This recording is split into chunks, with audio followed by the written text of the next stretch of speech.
yesterday's price is not today's price.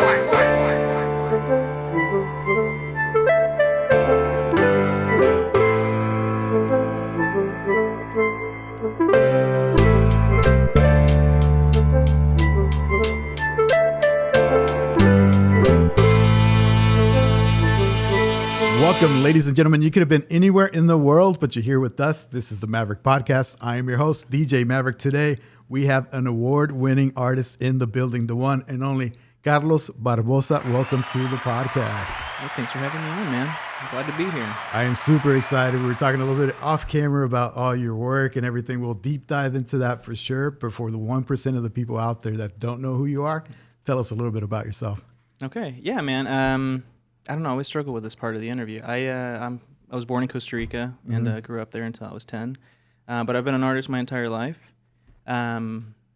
Say probably like my adolescent years, I was more into filmmaking, and that was kind of where I thought I was going to end up. But as of the last 4 years, I've been doing murals professionally, and I feel like that's kind of the playground that I kind of like to be in right now, you know? Yeah. And so, that's kind of a little bit about me. I've been in Oklahoma since then, and so I'm born in Costa Rica, raised in Oklahoma, so...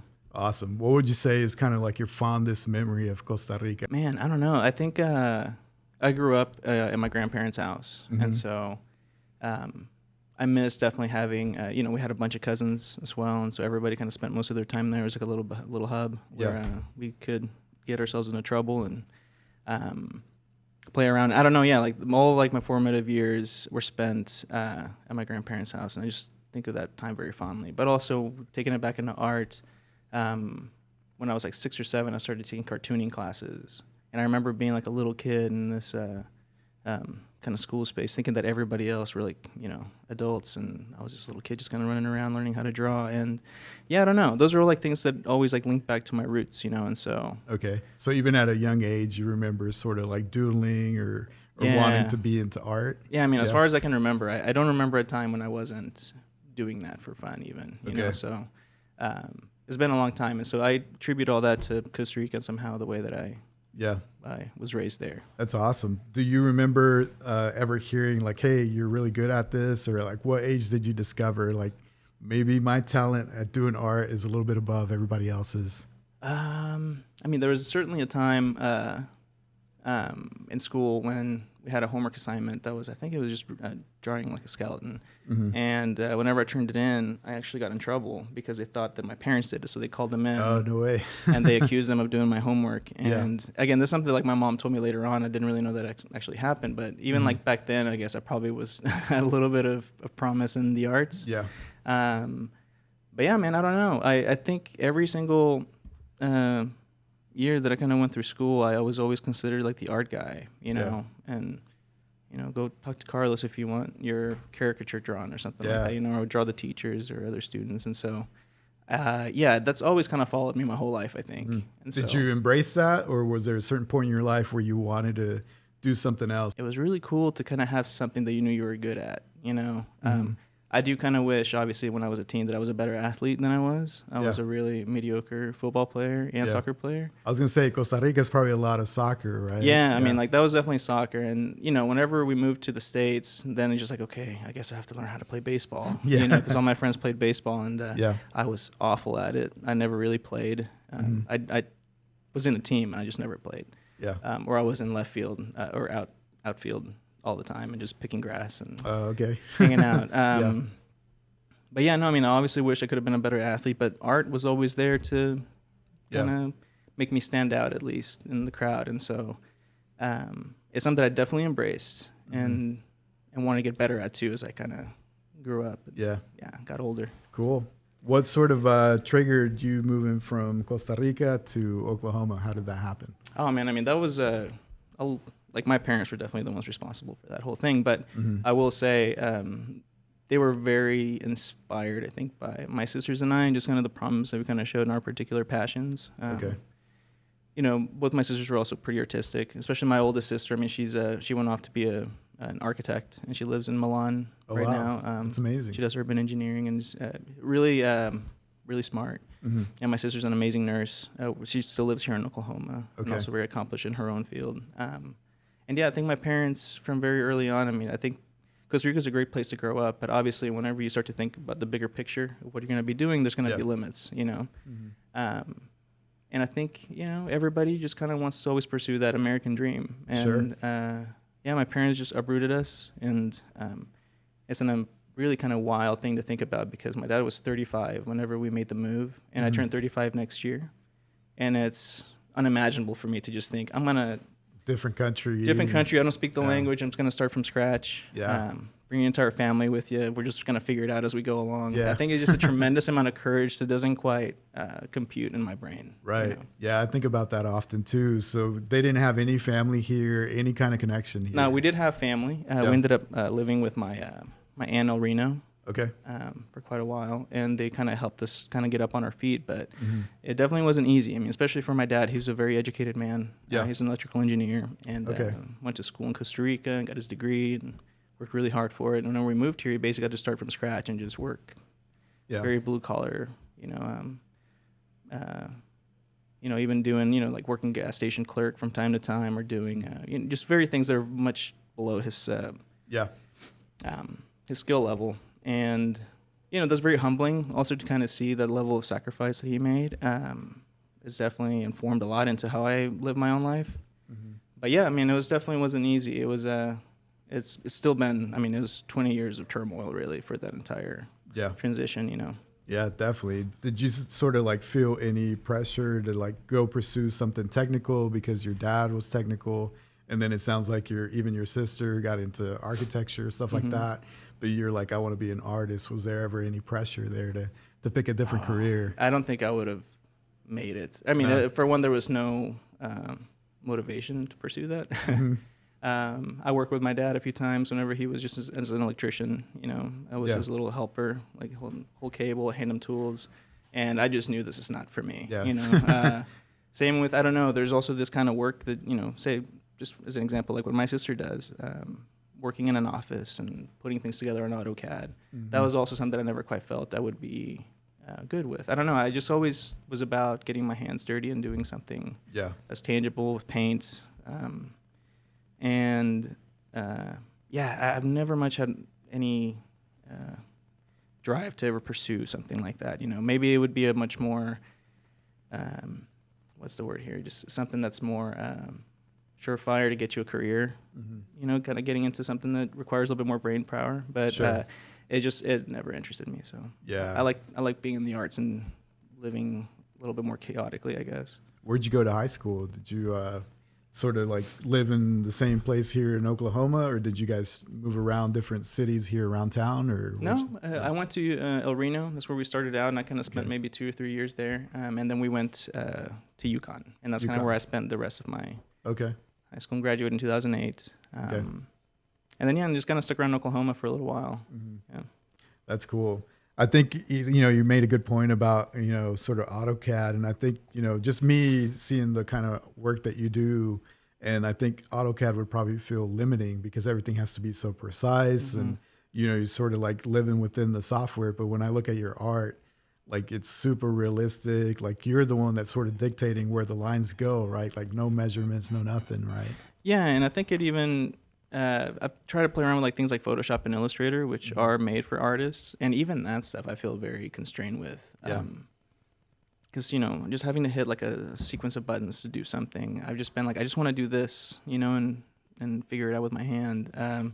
So, for instance, for digital illustration, I use Procreate on my iPad, and that's great because it's about as simple and just gets the job done. Yeah, just let me use this brush, and here's my canvas, and I can just figure it out. Yeah. But, you know, I also do take pride in my work being slightly more technical than most other artists. You know, I think a lot of artists, and I'm envious of them, that have like much more, they're more about feeling their way through their art and being let's just see what happens, you know, that kind of attitude. But with me, I mean, with all my murals and even the paintings that I do, everything is so pre-planned down to like the detail that sometimes I do feel like there is like a technical aspect to it that maybe pursues, you know, kind of what my dad's mentality on things are, you know, it's like very, it's almost like mathematical. Yeah. So yeah, I mean, I do kind of like that I float in the two worlds a little bit because my work is very technical, but I also want to not be constrained, you know? Right, and so, right. That's a great point because the stuff that you do, at least the stuff that I've seen is a lot of historical figures. Mm-hmm. So you have to make the art look like the real person. Yeah. Right? So there's this probably like you're talking about being sort of like very like accurate, and stuff needs to be where it needs to be, especially like, you know, you see the mural, not the mural, but the statue they did for Cristiano Ronaldo. Yeah. And it looked horrible, right? Like it looked nothing like Worst him. nightmare, yeah. So how do you sort of like keep the stress level down when you're like, okay, I have to make it look like the real person here? Well, it's really difficult to make, at least for me. I mean, I've seen there's some artists out there. This guy, for instance, Jax, he's done a few pieces here in Oklahoma City, and he's based out of North Carolina. He makes it look effortless. You know, when he paints a person, like the likeness is exact. Yeah. And for me, there's always I'll paint the person, and now I have to go back and like tweak things because it doesn't quite look like them. Like maybe a little bit here and there. Maybe I need to like raise like the nostrils up a bit, or I have to lower the eyelids a little bit more. And it's kind of crazy how sometimes you just do like a tiny little change, and then okay, there it is. Got it. Yeah. But no, it's really, really difficult. And honestly, I mean, say like the piece that I did at Stone Cloud that has Anthony Bourdain and you know, Brandi Chastain and RBG. I mean, all these figures. Mm-hmm. What's okay about that is just like, okay, so at least like they've passed, and so like they'll never, you know, judge my work, you know. Yeah. But what's really, but people are going to be judging. No, of course, your work all of the course, time, people right? are, and they're going to be like, that doesn't quite look like Anthony Bourdain. Right. But no, but for me, I didn't really know the more nerve-wracking things, like whenever they're alive and you know they're going to see it. True. That's a lot more scary because then, you know, you don't ever want to run into the situation where they're like, that's how you see me? Right. Is that how you perceive me? Yeah. That's a great point. But yeah, no, I mean, it's always terrifying. And honestly, it is one thing, though, that I am starting to kind of move away from a little bit of doing portraits of just, you know, well-known people. I think that sometimes I kind of cut my teeth doing that. But after a while, I'm just kind of, you know, I want to just be able to just paint people that are no one but everyone, you know. But yeah, I mean, it is a great exercise to kind of just learn facial structure and just how like the tiniest little nuances can really change a person's face. Yeah, definitely. We were talking a little bit off camera, trying to describe, you know, your artwork and sort of define your style. If someone were to ask you, like, what type of artist are you? What do you enjoy doing? How would you describe your style? Yeah, I don't know, man. Like I've asked that question myself every single day. I mean, obviously, I do feel like I like to paint in realism. I like to be in that sandbox. But I also, it has not lost on me that sometimes with realism, whenever you're just trying to capture something that looks exactly as things are, it can be a little bit derivative, you know, especially if you're taking a reference from like a photo. You're like, well, the photo already exists. Like, why do you need to recreate it exactly? Yeah, you can just look at it. It's right there in its perfect high definition form. But what I'm trying to do, like with realism now, is just try and like spin it in a way where I've kind of been playing around with that in some murals, you know, where I'm changing a lot of like color or skin color, like doing playing with shapes and doing things a little bit more fragmented. So I mean, I want to say that I'm in realism, but I'm trying to think of it in like a contemporary realism or something like that, and try and like shift it in a way that it's not just a photograph. It's more than that. You know, there's a reason for it to be a painting instead of it just existing as a photograph. Right, because I could see that, because you're almost like, well, if I'm just going to do the same thing as a photograph, then like, where's the art in that, right? I mean, it's still art, but I could see where you would want to take a spin and sort of give your artistic spin to the photograph. So that makes sense. And again, like I don't want to downplay anybody that does realism and does that, because there's an amazing like technical skill required. That is, to me, I mean, I see a lot of really amazing artists that deal in realism where it's like magic to me, where I don't know how they achieve some textures or what have you. You know, you look at all those online, you'll see people who do like pencil drawings, and you put side by side the photograph and the painting, and you don't know which one's which. Right. And I think that's amazing. But to me, when I would always pursue that as almost like an exercise of just learning how to paint hair or doing how to paint eyes really well. I think now it's like taking that to like the next level of like, how can I make it just a little bit more otherworldly? Yeah. But anyway, that's a long-winded form to tell you what style I do. I enjoy it. I'm still figuring it out. I think it's kind of what the point is here. Yeah. Well, who would you say are your biggest influences then? You know, growing up, I'm sure you looked up to certain artists or certain styles. Who would you say that your influences are? Yeah. So when it comes to just drawing, illustration, painting. I mean, definitely my cousin. His name is Mauricio Creamer. He's actually a really amazing graphic designer. That's not just a graphic designer, but he's also an illustrator and an amazing painter. But he lives out in Fort Worth.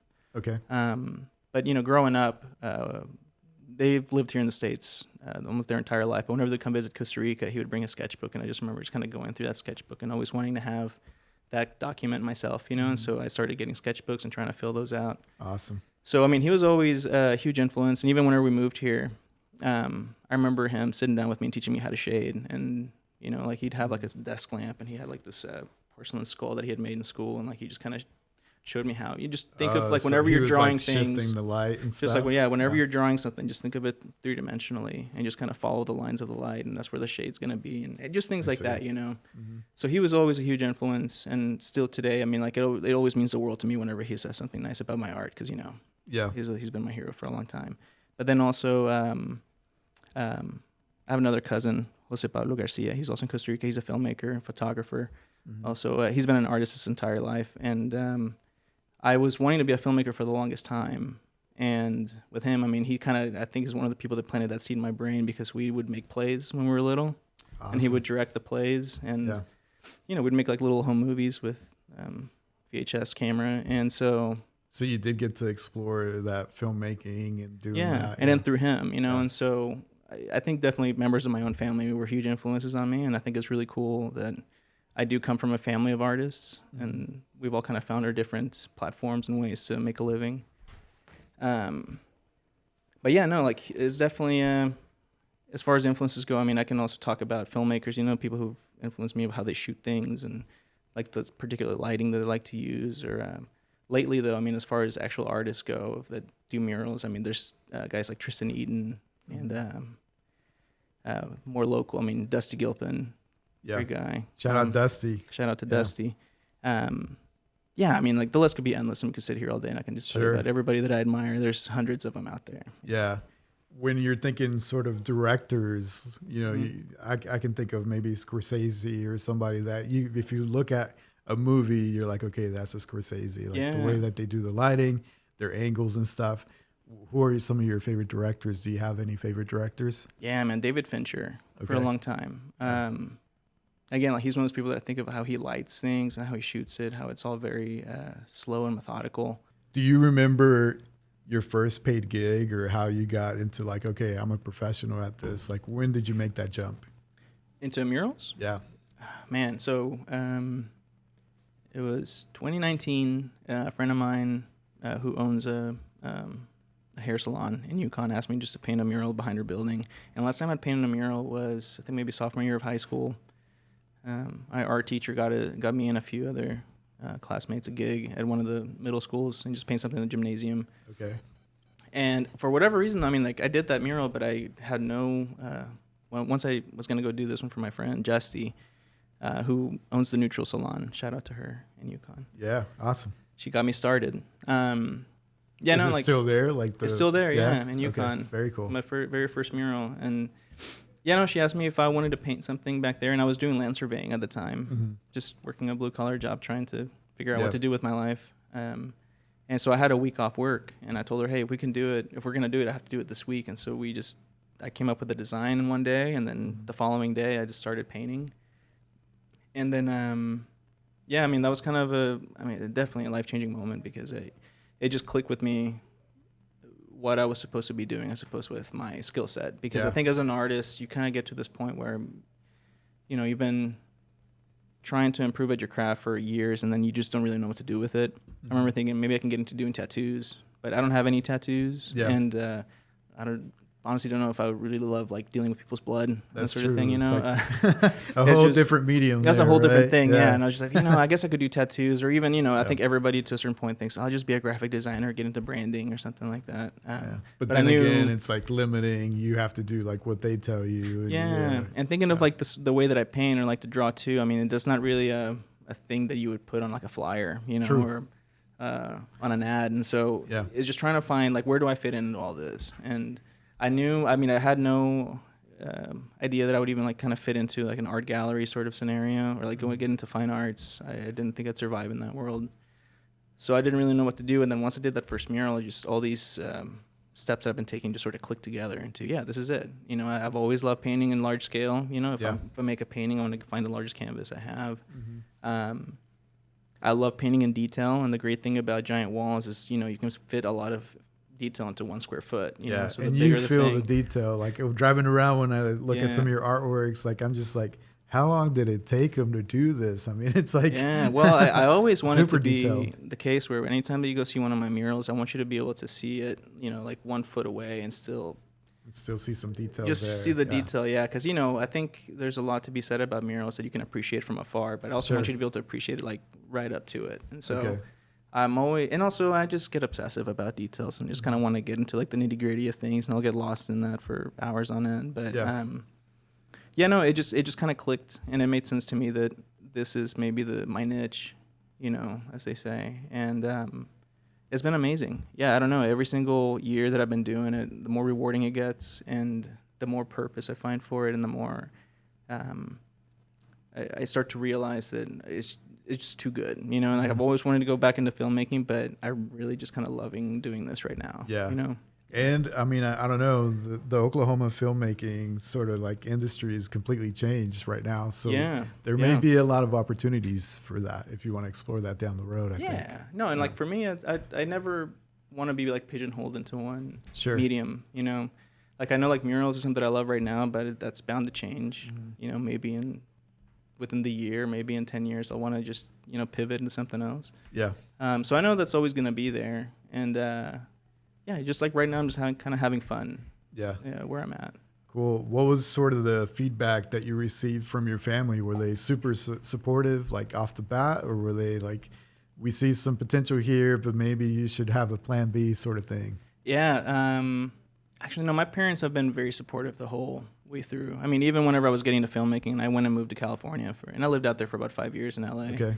And that's kind of what I was doing, just working on film sets and writing scripts and, you know, doing the whole grind.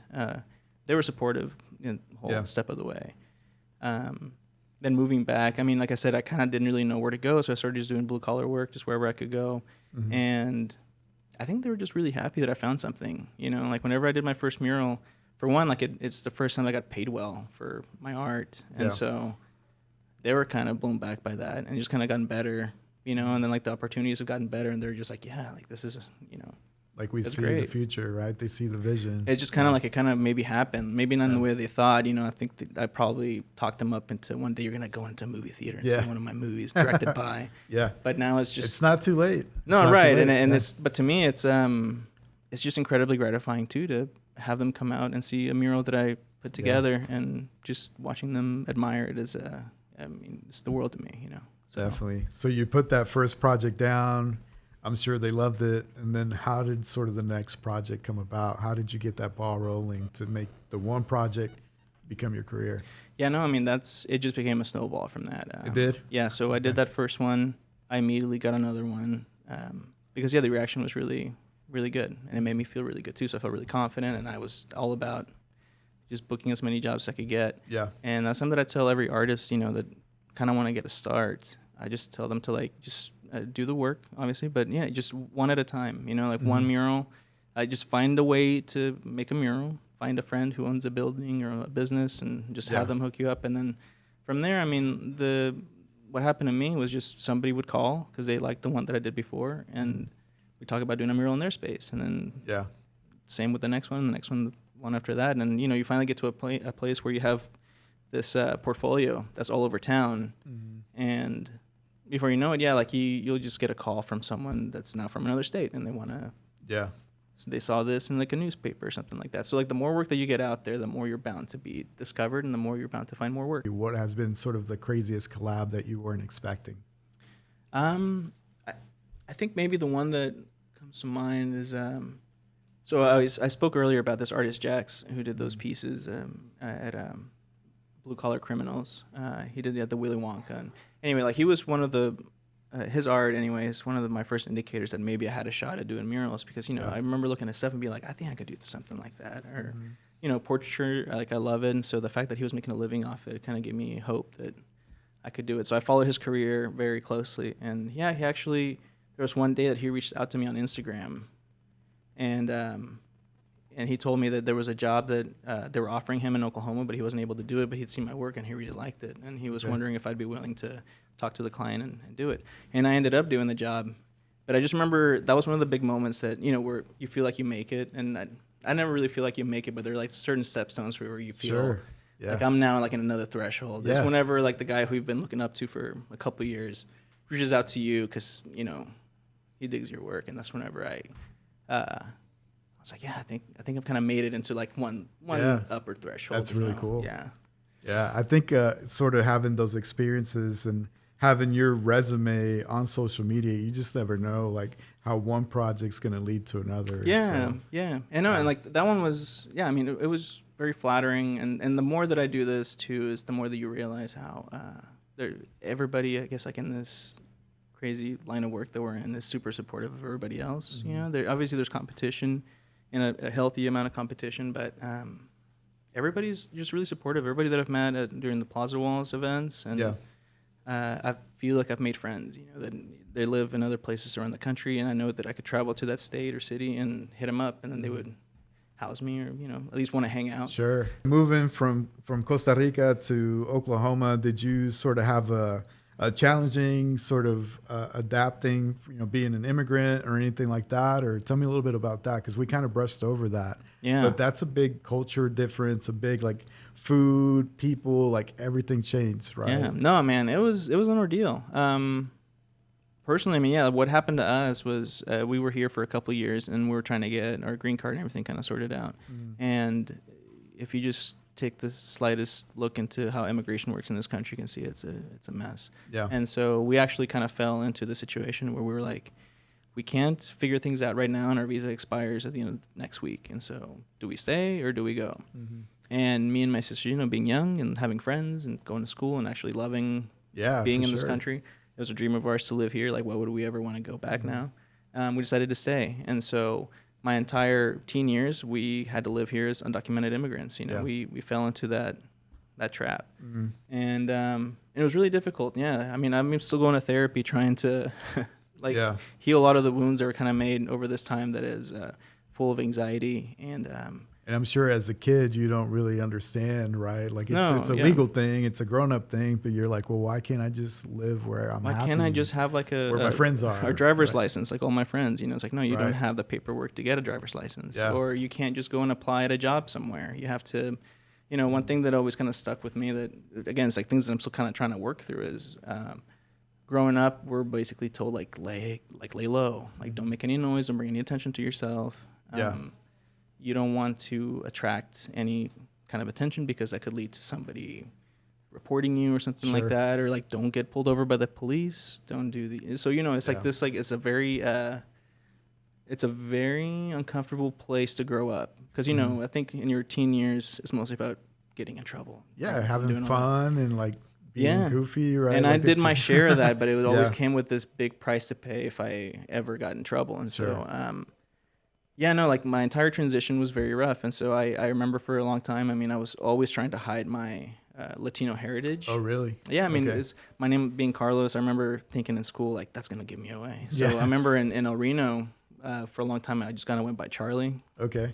So that's a little known fact about me. I went by Charlie for a long time. And I mean, it's something that I guess you also don't realize like the damage that caused because, you know, I'm still trying to come to terms with that, and I want to try and be more feel like I'm become very Americanized, and I'd love to kind of be more in touch with my roots. And I mean, definitely. I can't dance salsa, and I wish I did. In school or wherever, you're trying to sort of like downplay maybe your roots, or even that you speak Spanish perhaps, or you're trying to like speak perfect English. I don't know if you had any of those. Well, I went to a bilingual school growing up in Costa Rica, and so whenever we moved to the States, I had the language kind of sorted out. Okay, well that's so great. I could really hide it really well. Awesome. But no, I mean, and that's something that I, I'm not proud of now. You know, that I was so ashamed. But also, I think whenever you're a teen, you try to do your best to fit in with everybody else. Sure. So I think naturally, I mean, like my nieces and nephews, so we've been trying to teach them Spanish. And they just think it's lame. Yeah. Which I'm like, no. Like you're learning twice as many words as all the kids around you. Right. But they just don't want to be different. You know? And that was certainly my case growing up. And yeah, I think one thing too is this that kind of haunts me was back then, I couldn't, all the opportunities were very limited for me. So I couldn't really go to college. And I couldn't just go and apply for any job that I wanted. And so nowadays that I have the ability to, I'm kind of just running wild a little bit and just kind of wanting to apply to everything and try and do everything. Making up for lost time, it sounds like. Yeah. That's cool. So if I were to pull up your playlist, who am I going to find on your playlist? Do you sort of like listen to English, Spanish, all kinds of stuff? Who's on your playlist? Man. Okay, so I listen to a lot of just instrumental music. Instrumental? Yeah. Okay. Or like, I don't know. I guess like maybe what you'd pull up now is, like Bon Iver, just things like that. Like I never listen to anything that's overly... so like real chill, very chill. minimal. I never like to be DJ when I'm on site with friends because I just always feel like they're going to hate my taste of music. But I listen to just like movie scores, like movie soundtracks. Okay. They kind of pump me up sometimes or chill me out depending on what I'm listening to. Yeah. But yeah, I mean, let me just... Let's pull it up. Let's quick. do it. Like, what's on my playlist right now? That's always one of my favorite questions because you can tell so much about a person with who they have on the playlist. And then we always have like our own guilty pleasures on the playlist. Yeah. Right? Yeah. So, I mean, this is just a little ridiculous. I mean, She's Not There by the Zombies. I mean, David Bowie, I love. Okay. Leon Bridges, Perfume Genius. When it comes to like instrumental, I've been listening to a lot of Trent Reznor and Atticus Ross and like their movie scores and stuff. I feel like I want that to be like the soundtrack to my life. You know? Yeah. But yeah, just things like that. I mean, I'm very erratic when it comes to music. And everybody says it, and it's kind of cliche, like I listen to everything. Right. But I'll tell you, I don't listen to country, and I don't listen to very much hip hop either. Like it's the kind of like music I respect it, and I love like the poetry of it. But I'm just very like sometimes I just need something more chill and more like. So when you're actually like doing a project, a mural, that's what you were listening to even then is like some Bon Iver, like chill stuff. And people hate it. Yeah. They're like, hey, can we listen to something that's a little bit happier? Or something? I don't know. But to me, I think maybe it's because I'm very like focused on the work and I need something that I can just be, I don't know, just easy peasy. Just kind of get no through Spanish it. stuff. No. I mean, like I of course I grew up listening to a lot of Spanish music and I can't think of anything right now, but no, I don't listen to Spanish music either, and you can blame that on my childhood, like my dysfunctional childhood, but I will. I'd like to really get back into it. And actually, whenever I worked with him at the skate park, he introduced me to a lot of it. Oh, really? I thought it was a lot of fun, man. Yeah, so shout out to Jose. Shout out to Jose. Yeah, that's really cool. I always like to, ask that question just because I'm a big music nerd.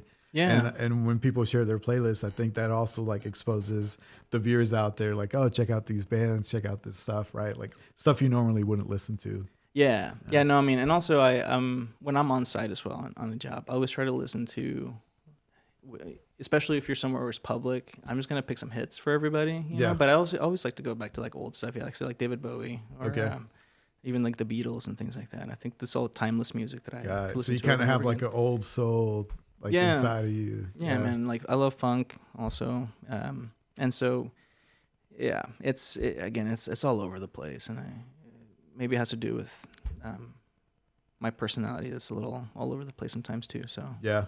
What are some of the goals or projects that you have for 2023? What do you have on deck that you can share anyways? Sure. Yeah. No. I've been applying like crazy again to everything that I can, and so there's a few jobs that I could potentially be doing out of state. So that's a big one, and also I've been applying to a lot of out of country mural festivals, and so that would be a trip. Hopefully those come through. But again, I'm just applying, and also it'd be nice to kind of just get a little understanding of like how well I would do now, like on the world stage. Yeah. I guess stuff that I kind of have on the docket, I really can't talk about, also for the sake of not jinxing myself. Sure. But yeah, I mean, there's a few that already kind of have going on. They're going to be out of state. And so this will be my first time leaving the state border to paint something. And so I'm very excited to just kind of spread my wings a little bit, because I do feel, especially in doing murals, that's about placemaking. Eventually, I think if you stay in one place for too long, you're bound to oversaturate yourself. Now, I know there's so many artists here that have been here for years, and they're, still as relevant and as powerful as ever. Yeah. But for me, I just always felt like I want to be able to just, the next step after leaving some kind of imprint here. Is now let's try different places and spread out a bit. And so it sounds like you like traveling a lot. Yeah, man. And also I think with murals, I mean, because I want to do like space specific murals, I think it's very important to spread out to other places, get to know the people there, like what's the culture like here, like what communities are being overlooked, and who can you represent that doesn't usually get the exposure they deserve. And so I mean, huge walls kind of make for great platforms for them. And so I want to be able to travel different places and kind of learn from them and the way that they do things. And so I think it's very important anyway for this line of work. And so I'm excited, and hopefully this year can kind of start taking steps to That's awesome. making that happen. How do you sort of pack or prepare for something? Like, have you thought about that? Like, what do you take, or do you just buy all the materials and stuff that you might need once you get to your location? Yeah, I mean, you can't travel with the stuff that we use to paint. Because I'm trying to think, a musician might take their guitar or something, right? But you being an artist, how do you take... Because I'm sure you have your favorite tools, right? Oh, yeah. I mean, I have my favorite brushes. I'm going to be doing that. But when it comes to spray cans and all that, you just have to order it and get it delivered where you're going to be. But yeah, man, just pack a lot of work clothes, which right now, like most of my closet just splattered in paint. And so... yeah, I think that's about everything that you'll need anyway for what we do. Yeah, because I think everybody sort of has their own tools that you're comfortable with. You know that the results are going to be there. So you're probably going to have to figure out the logistics there of like make sure everything gets to location. It's, and it'd be scary. Like if I apply to a few things, and there's one in Australia, which I guess it wouldn't be too bad. But, things like in Germany or... I don't know. Yeah, there's one in Pompeii that also applied to, and hopefully that'd be really cool. Yeah. But no, I mean, it's just, it'd be very scary to arrive at a new country, where they have like different way of like regulations with paint and all that kind of stuff. Yeah. That'd definitely be a big hurdle to kind of get over, but it's exciting too. Yeah. I think that's kind of how you grow as a person, is throwing yourself into scary situations. So. Definitely 1000%. And I can see this sort of like being a great way for you to travel, get to know different cultures, and you're doing what you love and you're able to travel everywhere. Yeah. Is that sort of like your goal, is to do that, to get to know different cultures, different, locations, and do your art throughout the world? Is that kind of like a goal you have? Yeah, man. I think that's the dream. Yeah. I think ever since I was young, and I think the big irony too is that or maybe it's not the irony, but just being an immigrant, I think made me also a little bit less scared of being at other places, Yeah. So you can always adjust. Or at least you learn that you can adjust. And so, yeah, I mean, I've always wanted to be mobile, and I've always wanted to have, obviously I'd love to be based out of Oklahoma City and have base of operations here, but I'd love to spend, a good portion of the year in other places and just kind of come back home whenever I, want to see the parents and all that kind of stuff. But, do you think you would ever incorporate vlogging or a video to like sort of document, because it would be cool too. Maybe you're talking about filmmaking, right? What if you could do like a documentary of like places you travel to and the people that you meet, that sort of thing, right? Man, I've thought about that at length, and I plan on doing that.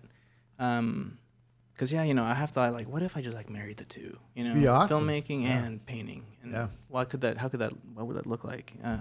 You could like interview the locals and maybe like explore. I don't know if you're a big foodie, right? But you could like the local food and stuff, incorporate that into the documentary of like this project, Yeah, no, man. And like, it sounds very appealing to me now, but I have been in a situation, like I wanted to do a reel of me completing this latest painting that I did. Yeah. And the first couple days I would grab my camera, and place it and get the right angle and record and just paint for a little bit and go and turn it off. And then I just realized I'm going to have to do this the entire step of the way, and having to move this thing around. And it gets to a point where we're like, you know what, I'll record the next one. I just want to paint, you know. I can see that. It sort of interrupts your flow there. Yeah, and sometimes too, I've thought about traveling. And there's this artist that I met as well a couple of years ago at Plaza Walls. His name is Kipto. He's a really amazing artist, and his YouTube channel is even better. I mean, he's an amazing filmmaker as well. Yeah. And I met him at Plaza Walls, and I remember we had this conversation with him, but he had like a GoPro like this the entire time that we're talking. Got it. Because he's like recording, and I just I was aware of that, and I was telling you before we started how like I feel like my brain chemistry changed when I'm being recorded. Sure. Yeah. And so I immediately kind of got nervous, and I just couldn't really feel like I have like a conversation with them because like, is that going to end up on YouTube? Yeah, it's hard to like be genuine or like speak about just natural Yeah, and things when you're like, eventually- okay, like we're vlogging the entire time, right? Yeah, and eventually, I mean, I kind of like warm up to the setup, and I Yeah. kind of it all kind of goes away. But with him, it's like a very short conversation that we had, and anyway, I just remember thinking like, I don't know if I could have just like a GoPro on me the entire time, and even like before I eat, I have to make my little setup and make sure the lighting's right and the angle. I mean, you could sort of like attack it baby steps, right? Like maybe you just set it up and then you just do a time lapse while you're doing the project, right? And then maybe if you go meet locals or go eat, then you could pull out the camera and do more hands-on. That might be something where you can combine the two that way or something. Because you definitely don't want to like, cause more work or interrupt your creative flow while you're actually doing the thing you love. Right? And that was kind of the problem that I kind of ran into with the painting. Yeah. But I do I've always been interested also in documentary filmmaking, and I love the mentality of whenever you're doing a documentary and you're recording somebody, like you're there to listen. You're not really there to really ask anything. You just want to hear them out. And anyway, so there's just like a really amazing like discipline that comes with documentary filmmaking that I've always wanted to try. And I mean, if I end up in Costa Rica or something like that doing a mural, I'd love to just talk to locals. That'd be cool. It's like going back to my roots, and I just imagine like doing like the subtitles and all that kind of. I don't know. It just sounds awesome. Yeah, it does. Yeah. And I think it lends itself, right? Like you're into arts, and I'm sure you would understand the angles and what. Yeah, cool. storytelling. Like, I don't know if you follow like Casey Neistat or something on YouTube, but the way that he tells a story on YouTube, where he'll put like the camera in the room before he's gonna walk in, or focusing on the ignition of the car when he sets up the angles, and it makes it seem like you're there in the space while he's doing these things, but he's moving the camera around and then acting out, but the storytelling is amazing. Yeah.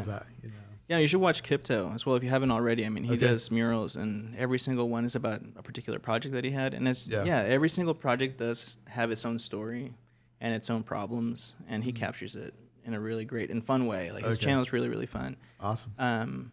But yeah, I just don't know if I would have the discipline to keep it up. But we'll see. Again, like I'll definitely have a plan. Yeah. Yeah. I mean, another option is you hire that out too, right? Like someone that just travels with you to document everything. That's always an option too. So yeah, I'll bring Jose Scott. There you go. He'll come help me out. Yeah. That's cool. Can you think of any favorite meals or anything tradition-wise from Costa Rica that you sort of miss, or maybe it's your favorite? No, so it's my mom just came back. She was just there for a few weeks visiting some friends, and every time that she comes back, it's like she brings an entire suitcase full of snacks. It's like it's all what's the word, like she didn't smuggle it in, but I always feel like this is all contraband. Yeah, like it has to That's be. awesome. But I mean, just bags full of snacks, and that's always really fun because like she has these ones called chirulitos, which are like these like sticks, or I mean they're like I don't know anything like it, but I mean they're just like corn chips, but they're like sticks, and they kind of taste like salsa, the salsa Doritos, or like the so it's a little bit spicy. It's a little spicy, and I don't know, man. It's just funny eating like those kinds of snacks because it's it just kind of takes you back. There's like something very nostalgic about them. Yeah. And again, like Costa Rica is like a country that I don't really recognize or remember all too well, but those are the things that have really kind of stuck with me. Just the flavor and the smells of. It like takes you back to being a kid. Yeah, things I used to eat when I was little. And so that's been a lot of fun trying those things. But as far as Costa Rica goes, like the food, we always do gallo pinto for breakfast, which is just rice and beans seasoned in a particular way, and just eat that with eggs. We still do that like once a week with the family. And is there a place here local that you can get that type of food, or no? I can't think of a place. But one of my dreams as well is to be able to afford getting my mom some space somewhere here in Oklahoma City where she can start a cafe or something. You think she would be down for that? Man, that's been like her dream for a long time, and I've been wanting to help her out because she's an amazing cook. She also does pastries, and for a long time she did like wedding cakes or. She's an amazing, just cake maker. Yeah, I think she's very artistic in that sense too. Seeing her put frosting on the cake is just amazing. So she does like real detailed, like really beautiful cakes. Yeah, she'll do stuff with fondant and make little sculpted things, and she's really, really great at that. And aside from that, she's an amazing cook, and she has all the recipes for these classically delicious Costa Rican meals. Yeah, And I think if she started a Costa Rican restaurant, she'd make a killing. That'd be amazing. Yeah. Because I can't think of, there's like other sort of like ethnicities that are kind of represented here, but I can't think of any Costa Rica traditional like restaurant here. No, the That'd be nearest cool. one that I know of anyway is in Albuquerque, New Mexico. Albuquerque. And we Okay. actually, my wife and I stopped there on a road trip one time. And yeah, I mean, it's amazing. We're like, we need to have Yeah. more of these. Yeah. Yeah. Absolutely. If you were sort of to go back and, rewind time, what advice would you give yourself as like, following your dream maybe? Is there anything that you would change? I don't know, man. That's kind of tough because I feel like I fell into this somehow. And I feel like maybe whenever you're younger too, you don't really know what you want yet. Yeah. At least maybe that's true for me. But something I wish I could go back and tell myself. I mean, I'm very envious of guys like Jose Scott. Another shout out to Jose. Because, I mean, he's 23 maybe, something like that. And he's one of the most ambitious people that I know. And I know that, like, at his age, I was just drinking with my friends and not really thinking So what age did you decide to be a muralist? Like, did that come on later in life or what? No, man, like, that was literally, like, maybe 2 years ago. 2 years ago? No Yeah. way. Well, Really? I mean, so I started doing it. And I was actually, I mean, I came this close to not being a muralist. Yeah. I did that first mural for my friend Jesty at the Neutral Salon. Shout out to Jesty. And then after that, my plan was for the last months previous to that was to move to New York, and I was gonna just work on film sets and do that kind of thing. Cool. But so I did that first mural, and I made a pretty good amount of money with that, and so I decided I'll maybe just do like 2 more, and then I'm gonna get out of here. And so I did a couple more, and I had enough money, and then I met my now wife, Leslie.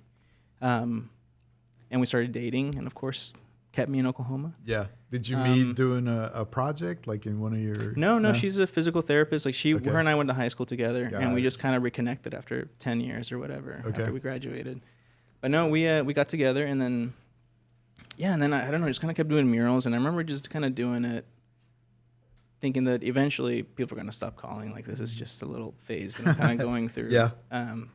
So no, I did one mural after the other, and it's funny because in New York, I was potentially going to be working on a show for Netflix that eventually was canceled. Really? And Tell me so- about that. How did you sort of end up in New York, and how did you get that opportunity? Well, so I have some friends that I kind of, in my 20s, I worked on a lot of film sets here in Oklahoma as well. And some of my friends made the move up to New York City, and they're still out there doing really well. But whenever I went up there to hang out with them, I was going to try and start working with a friend of theirs that was part of our department for some of the Marvel shows. Okay. And so we're just gonna see if we can make that work. But ultimately, that job fell through like a year later, and so I would have been probably in New York, unemployed. Probably would have had to end up back in Oklahoma, and I don't really know what I'd be doing now. Yeah.